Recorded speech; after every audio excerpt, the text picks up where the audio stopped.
a shame factor for men. Men probably don't want to utilize the health clinic when there's a lot of females around, or maybe from other males seeing them going to the health clinic, and they probably click on that there's probably something wrong with them. Fear the unknown. As a bloke, I dread going to the doctor, I dread going to clinicians, I dread going to get my blood pressure taken. They think they're Superman, I suppose, or they think there's nothing wrong with them until they feel themselves getting sick. If they're not bleeding or they don't have a sore, they don't need to come. That's the perception in Yolngu. I've had STI checks at times myself, just being safe, and the fear of asking for a doctor or a clinician to do an STI check, it's fairly, because you may have done something and you know yourself that you may have slipped up. Being a little bit embarrassed that they don't know what health systems are, and by not accessing services on a regular basis, they get quite nervous. They feel ashamed and shy, and feel like they're not being listened to when they come into the service or mainstream service. A kinship structure that's put in place in the community where you can't be sitting there in the waiting room with your sisters to get an STI screening. You can't be sitting there with your mother-in-laws in the clinic because it's avoidance relationship, so you can't share the same waiting room. Men kind of think they're invincible, and I think they're right all the time, like that, and we're okay. If they don't feel anything, they think they're okay.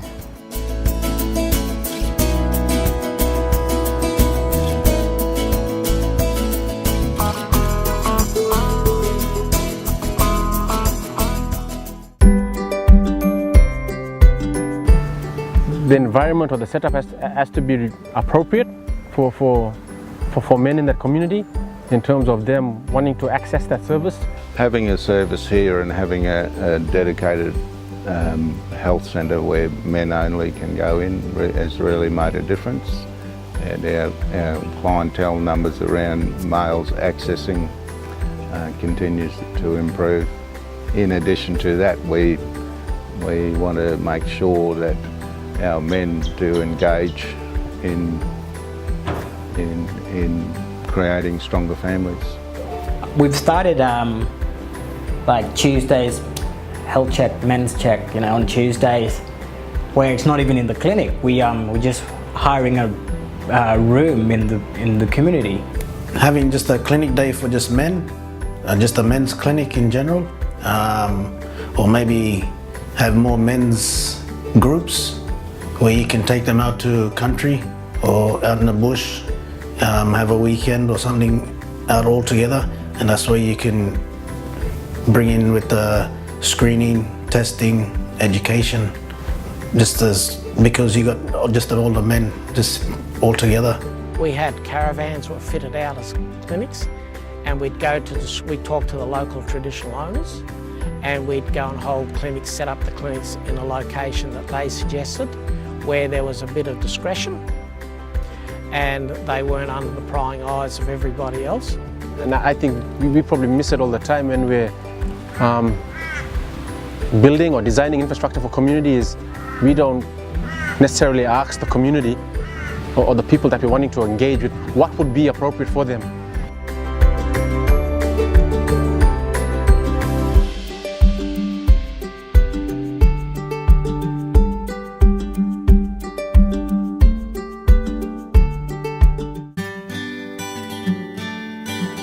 I think you have to have multiple strategies to engage, especially Indigenous men, because one approach doesn't necessarily is effective. Going out to the community groups and doing adult Aboriginal health checks, so anyone over 15 is eligible, It doesn't just include the STI screening, it includes a full health check basically. But it's a good way of getting that STI screening in there. So we go out to the training sessions, football training sessions. And with the Clontarf boys, actually you get brought over by a teacher, a few boys each stay until all the boys are done. We take a doctor and a nurse with us, all our equipment. We do all the blood testing and urine collection out there at the Oval. I think when the boys are all together, they're more likely to get involved and be interested than if they were just on their own. With just men around, like, you know, you can bring the elders in as well, and they can pass down what they've learnt from their elders that's not around anymore. You know, you can bring up stuff like hunting, food gathering, traditional dancing as well, and then you can break it down to the education stuff for life, what's expected of men, and especially about your health. I think it works when I'm out in the community yarning with the boys, so they know where I work and they feel comfortable coming in, because as soon as they come into the clinic they just ask for me, and it, you know, helps bring the other boys in too, and some of the men as well.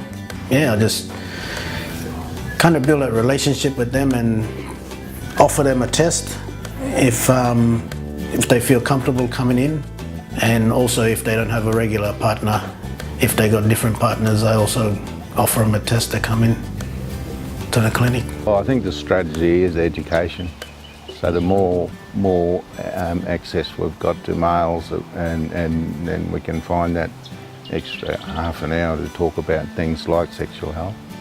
I think that does make a difference. I don't ask straight away. I know they're a bit shy and stuff and timid. I won't ask that question yet.